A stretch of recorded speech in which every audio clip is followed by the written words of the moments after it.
Hey guys, welcome back to my channel. তোমরা দেখছো দি fairy lights. তো অনেক দিন পরে আবার একটা ঘুরতে যাওয়ার ভিডিও নিয়ে চলে এসেছি।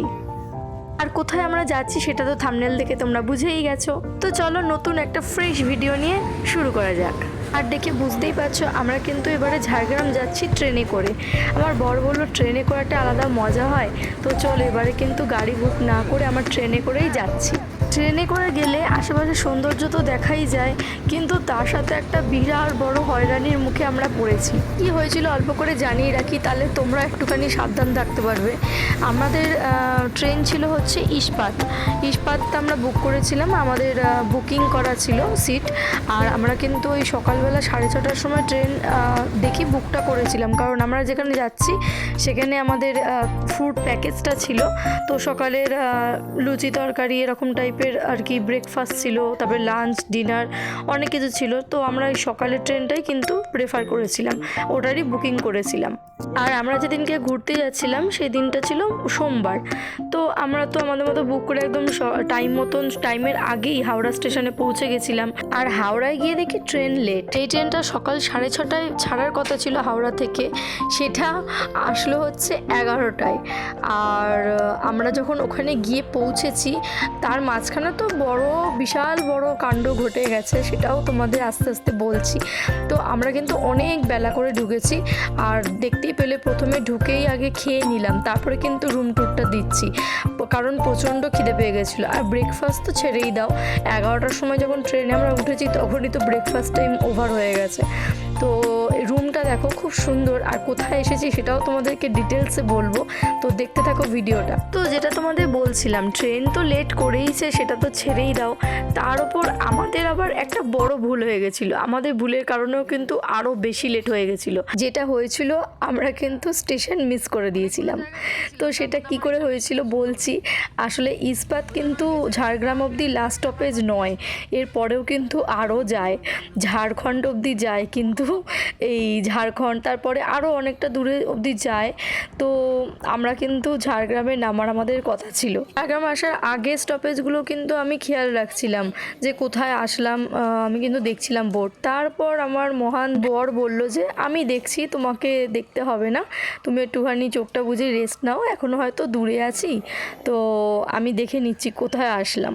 তো এই করতে করতে লাস্টে কিন্তু আমরা যখন বুঝতে পেরেছি আমাদের সিটে আরেকজন এসে বসার চেষ্টা করছে, দেখাচ্ছে টিকিট দেখাচ্ছে, আমরা দেখছি হ্যাঁ ডেটও ঠিক আছে, সব ঠিক আছে, টাইমও ঠিক আছে, কিন্তু আমাদেরও তো সিট বুক করা। এবার কি হলো ব্যাপারটা, তখন উনি বললেন যে আপনি কোথায় নামতেন, আমরা বললাম ঝাড়গ্রাম। বলছে ঝাড়গ্রাম তো পেছনের স্টপেজে চলে গেছে। তো আমরা তো তখন অলরেডি ট্রেন ছুটছে, তো ওই অবস্থা তো নামাও যাবে না, আর কোনো স্টেশন না আসলে তো ট্রেন দাঁড়াবেও না। তখন এই ভদ্রলোকই কিন্তু আমাদের বললেন যে পরে একটা স্টপেজ, আমি স্টপেজের নামও ভুলে গেছি, কিন্তু ওই স্টপেজে নামলে ওটা কিন্তু ঝাড়খণ্ডের মধ্যে পড়ে যাচ্ছে। তো যাই হোক, ঝাড়গ্রাম ঘুরতে গিয়ে আমাদের ঝাড়খণ্ডটাও পদার্পণ করা হয়ে গেল, ওখানেও আমরা পা রাখলাম। তারপর যে স্টপেজটা আমরা নামলাম সেখান থেকে আমরা একটা অটো ধরেছিলাম, ওই ডিজেল অটোগুলো হয় না, সেইটা ধরে আমরা কিন্তু তখন অলরেডি ঝাড়খণ্ডের মধ্যে একটা সাইডে আর কি, ঝাড়গ্রাম আর ঝাড়খণ্ডের বর্ডারের দিকে। তো ওখান থেকে আবার সেই অটো ধরে আমরা ঝাড়গ্রামের মধ্যে আবার ঢুকলাম। এবার যেহেতু ডিস্টেন্সটা অনেকটা, ওই অটো কিন্তু পুরো আমাদের গেস্ট হাউস অবধি তো আসবে না। তো আমরা কি করলাম, ওখান থেকে গেস্ট হাউসের যে দিদি আছে ওনাকে ফোন করলাম, উনি আবার গাড়ি পাঠালো, তা ওখান থেকে আবার গাড়ি করে আমরা গেস্ট হাউসে আসলাম। আমাদের যা প্ল্যানিং ছিল সব তো একদম ঘেটে হয়ে গেছে। তো যাই হোক, খিদে তো পেয়েছিল, দেখলেই তোমরা, তাড়াতাড়ি করে ভাতটা খেয়েই বেরিয়ে গেছি। কিছু কিছু জায়গা অন্তত ঘুরে নিই, একটু পরেই তো সন্ধে হয়ে যাবে। তো প্রথমেই যেটা দেখছো এটা কিন্তু জুওলজিক্যাল পার্ক, চিড়িয়াখানার মতন। তো খুব সুন্দর জায়গাটা, পুরোটা ঘুরে ঘুরে দেখেছি, তোমরাও দেখে নাও। এটা কিন্তু ঝাড়গ্রামের একটা দেখার মতন জায়গা।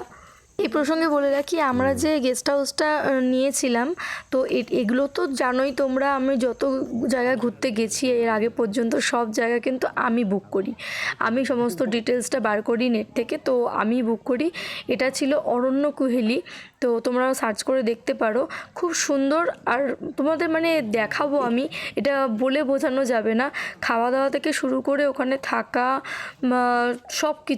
সব কিছু মিলিয়ে আমার ব্যাপক লেগেছে। বাই দ্য ওয়ে, এই ভিডিওটা আমার বর তুলে দিয়েছে। যাই হোক, আমরা যে অরণ্য কুহেলি গেস্ট হাউসে ছিলাম, ওখানের খাওয়া দাওয়া থেকে শুরু করে ওই জায়গাটা প্লাস ওনাদের ব্যবহার আমার সব কিছু দারুণ লেগেছে। তোমরা ওখানে যেতে পারো, ফুড প্যাকেজ রয়েছে, তো তোমাদের কিন্তু ভালোই লাগবে। আমরা কাছাকাছির মধ্যে কিছু কিছু জায়গা আজকে ঘুরে নিতে চাইছিলাম, তাই জন্য দিদিকে বললাম, মানে অরণ্য কোয়েলির যে কর্ণধার তাকে বলেছিলাম একটুখানি ব্যবস্থা করে দিতে গাড়ির। তো টোটো করে অটো করেও ঘোরা যায়, কিন্তু ওই সময় আমরা কোথায় খুঁজবো, আর সময় তো লাগবে না। তো ওনাদেরই ড্রাইভার ছিল চেনাশোনা, তো তার গাড়ি, তো তাকেই বুক করে নিলাম আমরা। তো প্রথম দিনটা একটুখানি বেরিয়েছিলাম এই কাছাকাছি যেগুলো ঘুরে দেখা যেতে পারে সন্ধ্যের আগে, তো সেইগুলো একটুখানি ঘুরে দেখছিলাম।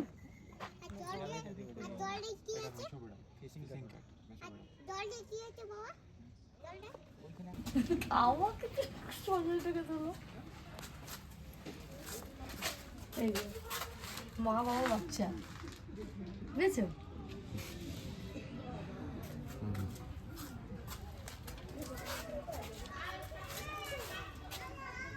মা বাবার বাচ্চা।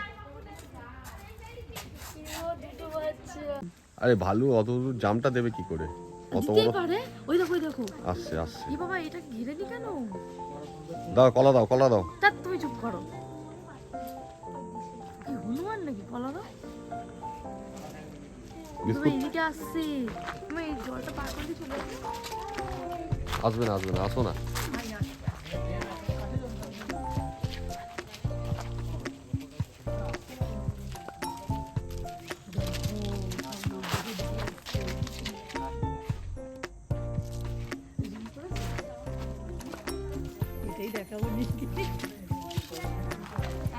রোদে আসছে, রোদে।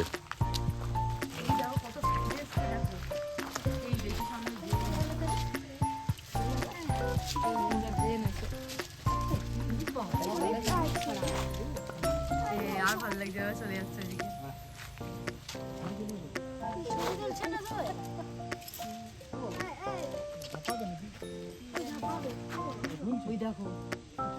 রেডি পজিশন হচ্ছে, জাম দেবে বলে। গুনে নিল কতজন আছে মোটামুটি।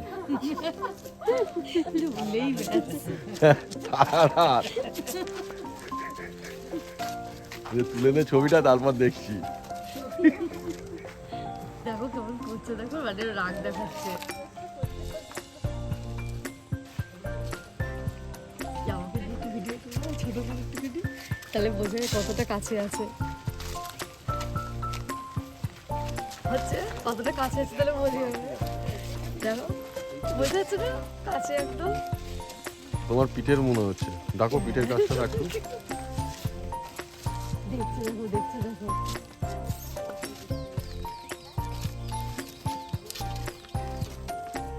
ও নিচের ইয়েটা মাপছে কতটা, যেতে পারবো কি দেখিনি। দাও, অনেকটাই নিচু আছে। তুমি এদিকে যাও, তুমি যাও। না দাবা বলো ভাই। আরে কি দরকার, ক্যামেরার পেছনে আছি। চলো আর দেখাতে হবে না, হয়েছে। তো যাই হোক, আমাদের কিন্তু চিড়িয়াখানাটা ঘোরা হয়ে গেছে। এবার আমরা বেরিয়েছি আরও একটা স্পট দেখার জন্য। আর দেখতেই পাচ্ছ চারপাশটা কিন্তু অন্ধকার হয়ে আসছে, কারণ আমরা অনেকটা লেট করে ফেলেছি।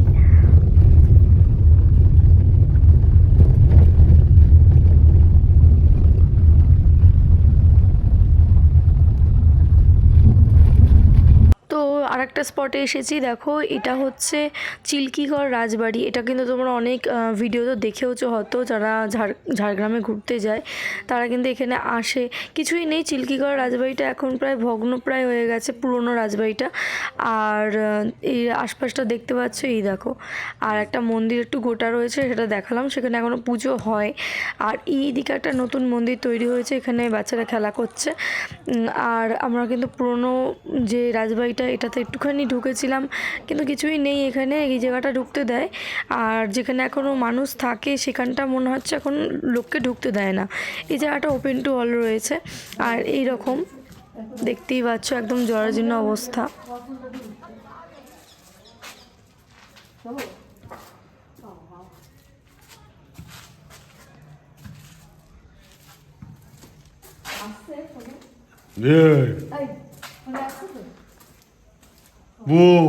এরকম করো না তো,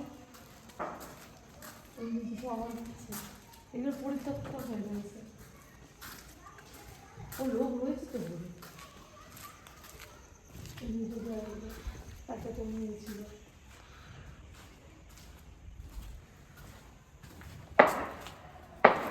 তো চিল্কিগড় রাজবাড়ি থেকে বেরিয়ে পড়েছি। রাস্তায় একটা এরকম সুন্দর জায়গা দেখলাম, তো এখানটা দাঁড়িয়ে একটুখানি ভিডিও করছিলাম। আর এটা একটা কিন্তু ব্রিজের ওপরে আমরা এখন রয়েছি। আমরা যখন গেছি তখন তো ঠান্ডা, তো ঠান্ডার মধ্যে কিন্তু জল দেখতে পাচ্ছ না, কিন্তু বর্ষাকালে এই ব্রিজের ওপর থেকে জল যায়, তখন কিন্তু রাস্তা পুরো ডুবে থাকে। আর এখন কিন্তু দেখতে খুব সুন্দর লাগছে। আর দেখো এবার কিন্তু আমরা পরের স্পটের দিকে এগোচ্ছি।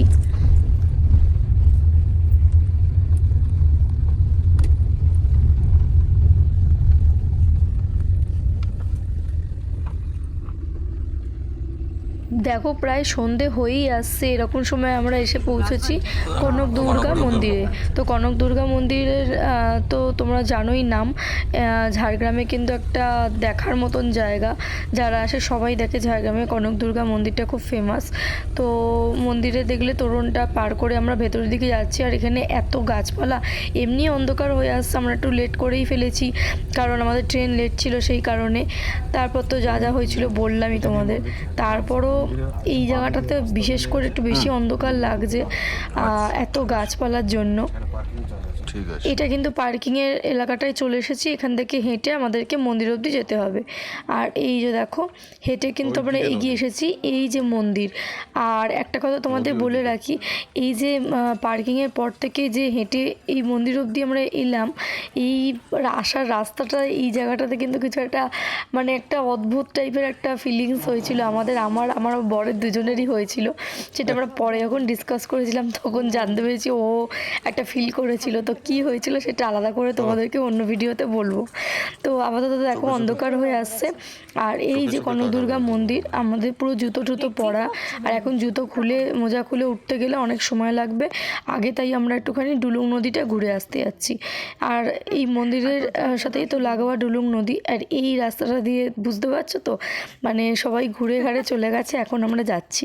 রীতিমতো টর্চ জ্বালিয়ে কিন্তু আমাদের যেতে হচ্ছে। আগে এখানে এত গাছপালা, আর একটু যেহেতু বিকেল হয়ে এসেছে, শীতের বিকেল, তাই বুঝতেই পারছো অনেকটাই অন্ধকার হয়ে এসেছে। আর এখানটাও তো ঘুটঘুটে লাগছিল, এত গাছপালা এখানে। তো যাই হোক, আমরা কিন্তু খেয়েছি নদী অবধি।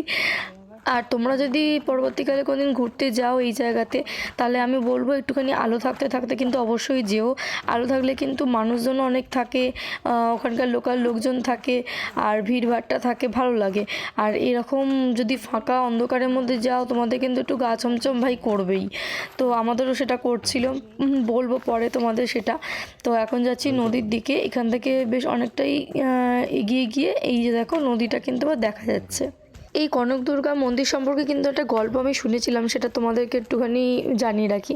তো যেটা শুনেছিলাম আর কি, এই কনক দুর্গা মন্দিরে নাকি আগে নরবলি হতো, আর এত বলি হতো, শুধু নরবলি না পশু বলিও হতো।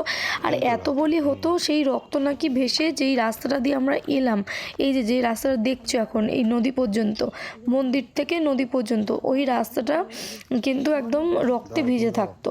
মানে ওখান থেকে রক্ত বয়ে এসে নাকি নদীতে পড়তো, এরকম একটা কিন্তু শোনা যায়।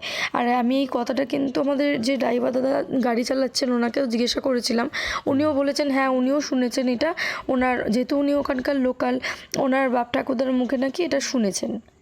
এখনও অষ্টমীর দিনে খুব বড় করে এখানে ধুমধাম করে পুজো হয়, প্রচুর লোক আসে এখানে, গ্রামের মানে সব রাস্তা বন্ধ হয়ে যায়, প্রচুর লোক আসে, প্রচুর ভিড় হয়। কিন্তু এখন কোনো নরবলি হয় না, পশু বলি হয়, উনি যেটা বললেন। তো এটাই শুনলাম আর কি। গরু পার হচ্ছে, দেখো গরু পার হচ্ছে। আর আমি ভাবছিলাম বোধহয় আমরা এখানে লাস্ট ট্যুরিস্ট, তো আমাদের মতন কিছু ট্যুরিস্ট আছে যারা সামনে রয়েছে, দেখো তারাও কিন্তু লেট করে ফেলেছে আমাদের মতনই। তো ওই যে দেখো, আমি প্রথমে ভয় পাচ্ছিলাম যে আমরা একা একাই রয়েছি, তো সামনে গিয়ে দেখছি এনারাও রয়েছে, এনারাও একটু দেরি করে এসছে। আর এই যে দেখো এই হচ্ছে ডুলুং নদী, যেহেতু শীতকাল জল অনেকটাই কম, বর্ষাকালে কিন্তু জল অনেকটাই বেড়ে যায়। এখন যেহেতু জল কম আছে তাই জন্য এপার থেকে ওপারে আরামসে যাওয়া যাচ্ছে। দেখো গরুগুলো পার হচ্ছে।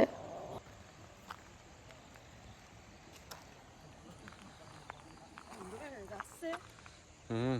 আসবেই না, অন্ধকার হয়ে গেছে।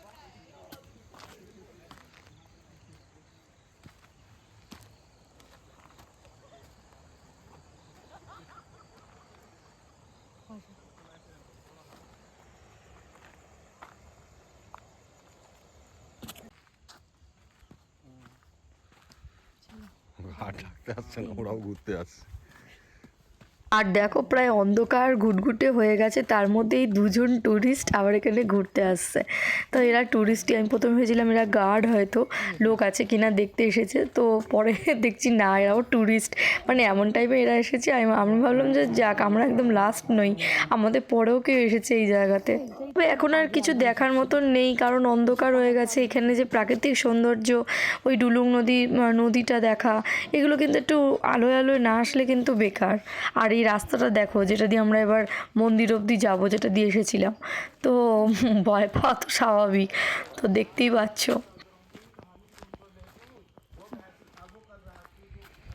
ও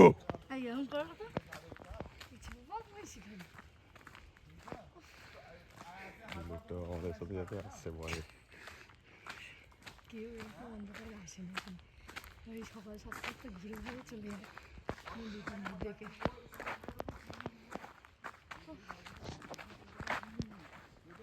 আর ঘুরানোর সময় অতটা রাস্তা।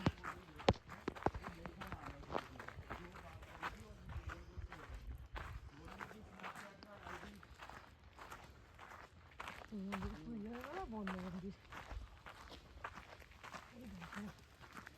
কিসের মূর্তি করে ইয়াও এই ধ্যাৎ, খালি আর কি, এখন গাড়ি নিয়ে অতটা হাঁটতে হয়, আমার হাঁটার ভয় লাগছে আমার। এই ঠাকুর,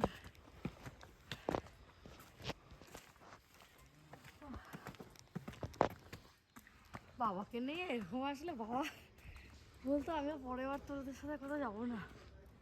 এই দাদা তুমি বসো, আমি এগাচ্ছি। তাহলে এরকম করতে করতে যাচ্ছি তো।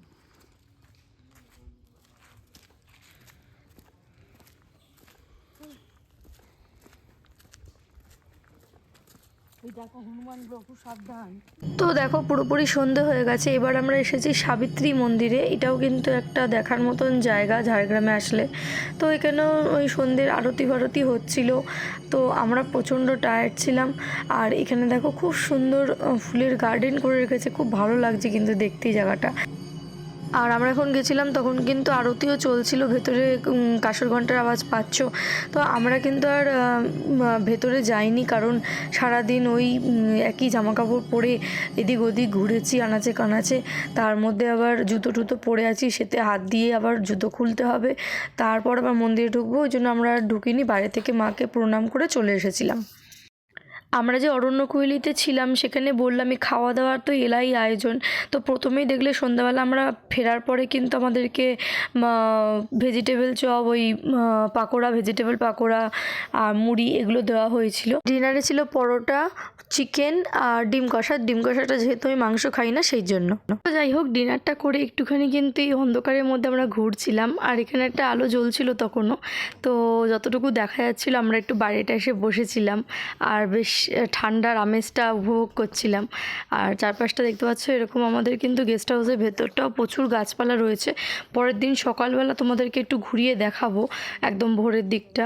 তো দেখো চারপাশটা অন্ধকার আর আমার মাঝখানটা বসে আছে। যাই হোক, আজকে ব্লগটা তাহলে এই পর্যন্তই রাখছি। তোমাদের সাথে দেখা হচ্ছে আবার কালকের ব্লগ। কালকে আমরা ঝাড়গ্রামে কোথায় কোথায় ঘুরতে যাব সেগুলো দেখার জন্য কিন্তু পরের দিনে ভিডিওটা অবশ্যই দেখো। তাহলে দেখা হচ্ছে তোমাদের সাথে আবার নেক্সট ব্লগে। আজকের মতন টাটা। এইখানে এই লাইটটা না দিলে আমার মুখের মধ্যে ঢুকিয়ে দিচ্ছে। চলো।